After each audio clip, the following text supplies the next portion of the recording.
Most missing hiker cases start with a simple mistake, a wrong turn, a pause, a step off the trail. But the real horror is never the moment they vanish, it's the moment you realise they were shouting into the void, convinced help already heard them. These are 3 true missing hiker stories with endings so unsettling that the people who search for them still don't talk about it comfortably. If you're new here, show some love and subscribe, and let's jump into the video.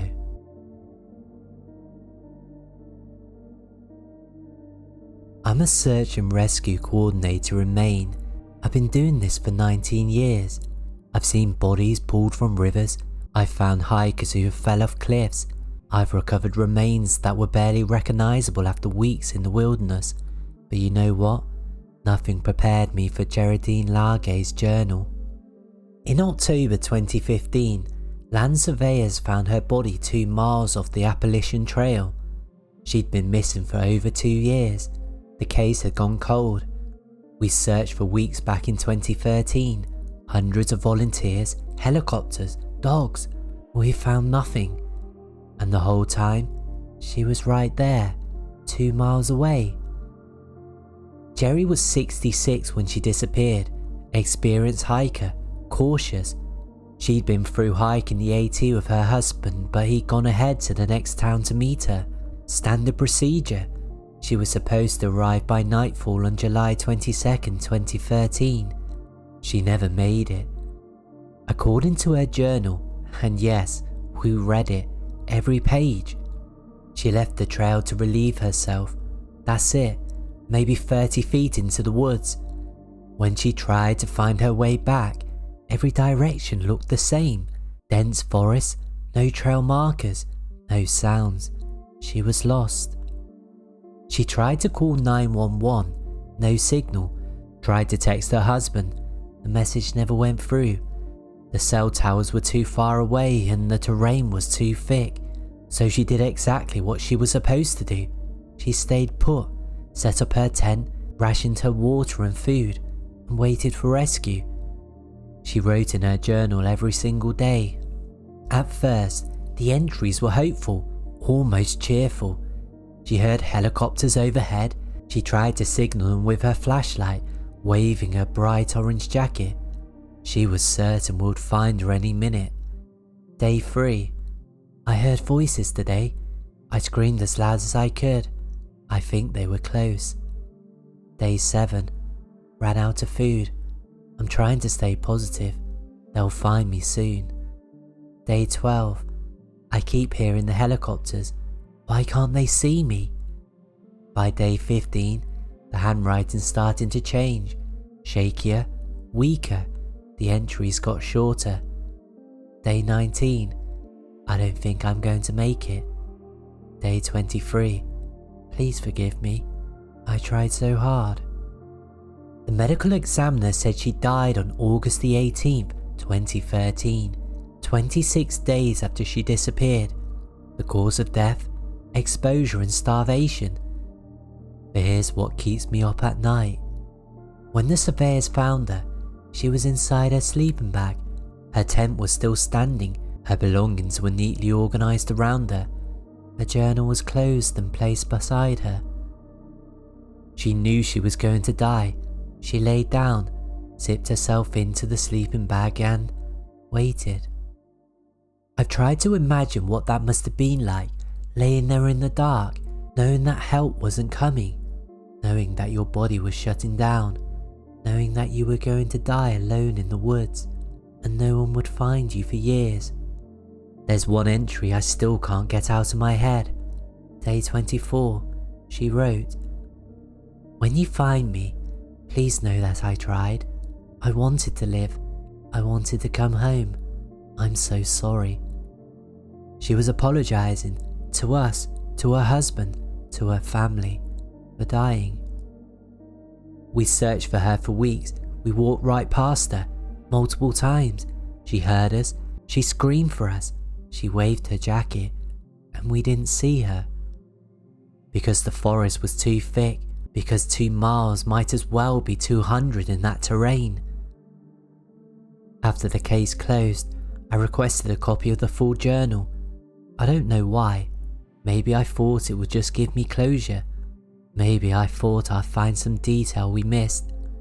But there's one entry I wish I never read. Day 20, August the 10th, 2013. I heard footsteps last night, right outside my tent. Heavy, slow. I thought it was a bear, so I stayed quiet. But then I heard it breathe. It sounded wrong, not like an animal. I didn't look outside. I was too scared. It stood there for hours. I could feel it watching me. There's no follow-up entry about it, no explanation, just that one paragraph, and then she never mentioned this again. I showed it to a wildlife expert. He said it was probably a bear or a moose or her mind playing tricks on her from starvation and dehydration. But I've been to those woods and I've never heard anything that sounded wrong. Jerry Largate died alone 2 miles from the trail after surviving for 26 days. But sometimes I wonder if she was really alone or if something else was out there, watching her, waiting.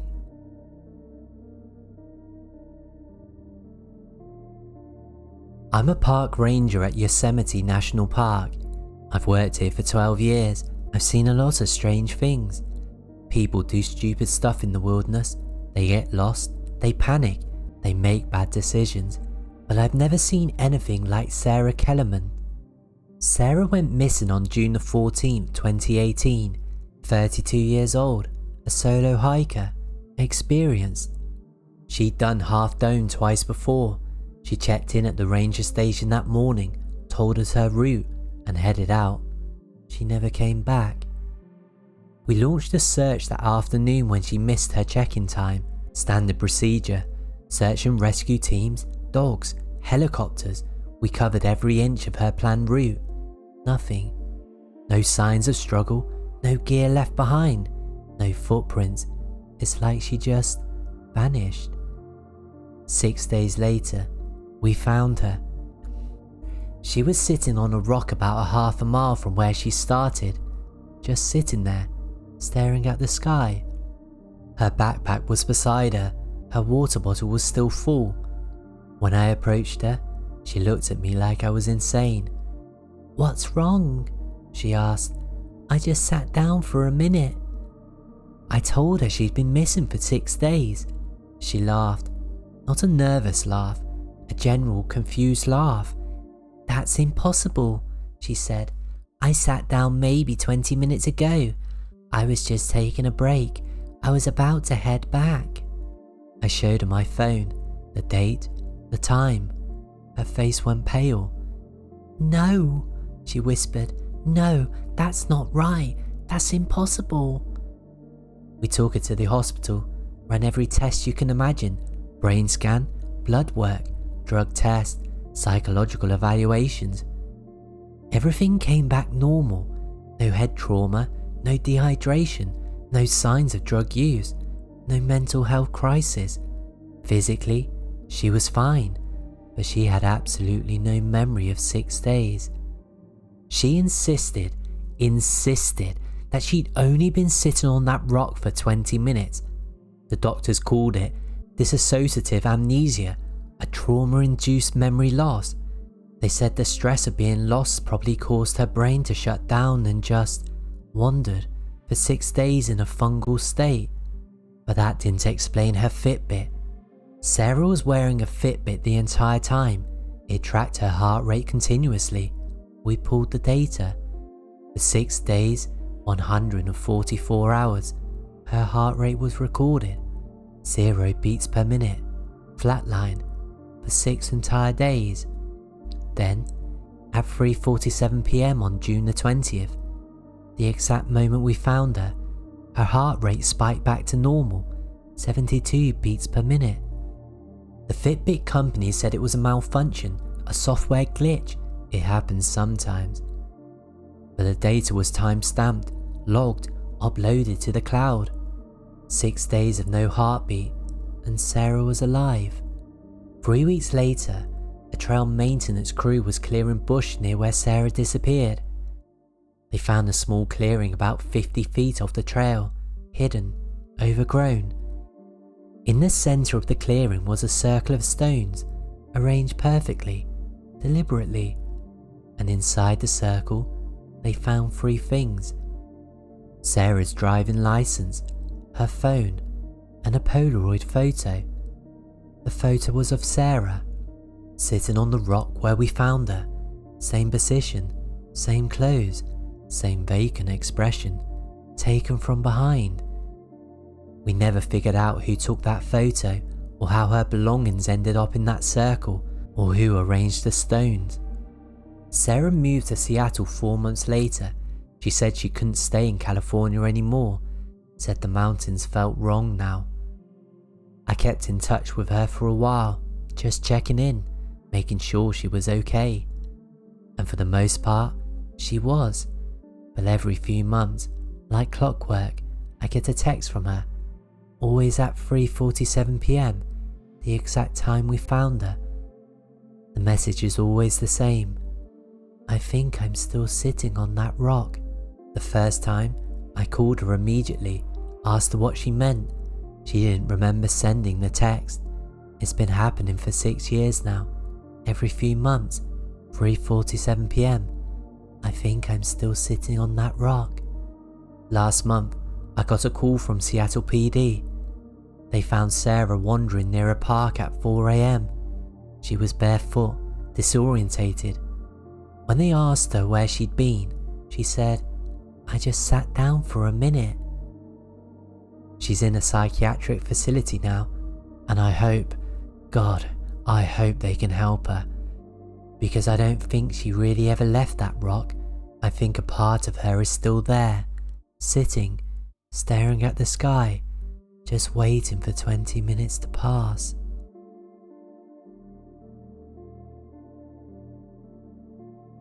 I'm a volunteer with the Nevada Search and Rescue. I've been doing this for 8 years. Desert searches are brutal. The heat, the terrain, the sheer size of the area you have to cover. But the Kenny Veach case is the one that still bothers me. Kenny was 47 when he disappeared, November the 10th, 2014. Experienced desert hiker. He had a YouTube channel where he documented his hikes around Nellis Air Force Base. In October 2014, he posted a comment on someone else's video. He said he found a cave shaped like an M out in the desert. He said when he got within a few hundred feet of it, his body started vibrating. Not shaking, not trembling, vibrating. He said it felt like something inside him was resonating, like a tuning fork.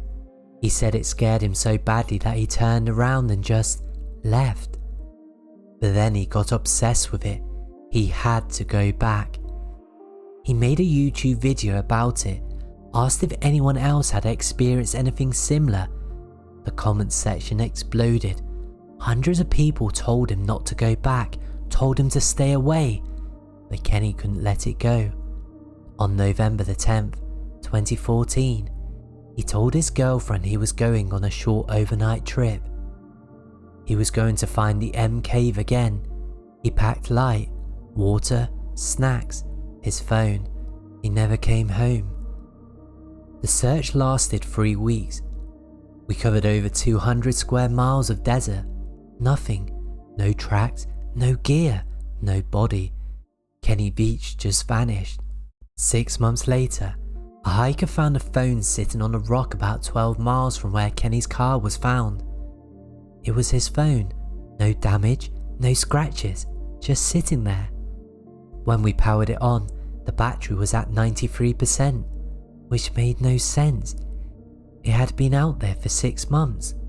But that's not the strangest part. There were 47 photos on the phone, all taken on November the 10th, 2014, the day Kenny disappeared. The first 20 photos were normal, desert landscape, rock formations, long shadows from the late afternoon sun. But then the photos started zooming in on something, a dark opening in the rocks. the M cave. Photo 25 was taken about 10 feet away. You could see inside the cave entrance. It was black, not shadowy, not just dark because it was a cave. Black, like the camera couldn't focus on it, like the darkness was swallowing the light. Photo 26 was taken from just inside the cave entrance, looking back out at the desert. And then photos 27 through to 45 were all the same thing. Darkness, pure, complete, suffocating darkness. But here's what made my skin crawl: the timestamps. The photos were taken every 18 to 20 minutes for 8 hours, from 4:23 p.m. to 12:19 a.m. Kenny stood in that cave in total darkness for 8 hours, just taking a photo every 20 minutes. Why? Photo 46 was taken at 11:47 p.m. It showed the desert again, but it wasn't the same location. The rock formations were completely different, and in the distance, barely visible, there were lights, bright, white lights. Not stars, not headlamps, something brighter, something brighter, something wrong. Photo 47 was taken at 11:52 p.m. It was a selfie, Kenny's face, but his eyes were wide open, staring directly at the camera, unblinking, and they weren't focused. It was like he was looking through the phone, through the screen, through everything. His mouth was open slightly, not smiling, not screaming, just open. And behind him, barely visible in the darkness, there was something else, a shape, tall, thin, wrong, not human. We never found Kenny's body, we never found the M cave, and no one has ever been able to explain those 47 photos. But here's the thing that keeps me up at night. Last year, 7 years after Kenny disappeared, someone posted a video on Reddit. They were hiking near Nellis Air Force Base, filming the sunset, and in the background of their video, for maybe 3 seconds, you can see it, a cave shaped like an M, and standing in the entrance, perfectly still, is a man, just standing there, staring at the camera, not moving, not blinking. The comments went crazy. Is that Kenny Veach? That looks exactly like him. Why isn't he moving? The person who posted the video went back 3 days later to find the cave. They never found it, but their Fitbit recorded something strange that night. At exactly 11:47 p.m, the same time as Kenny's 46th photo, their heart rate spiked to 174 beats per minute and stayed there for 8 hours. They don't remember any of it. They just remember waking up at 7 a.m, sitting on a rock 12 miles from where they started.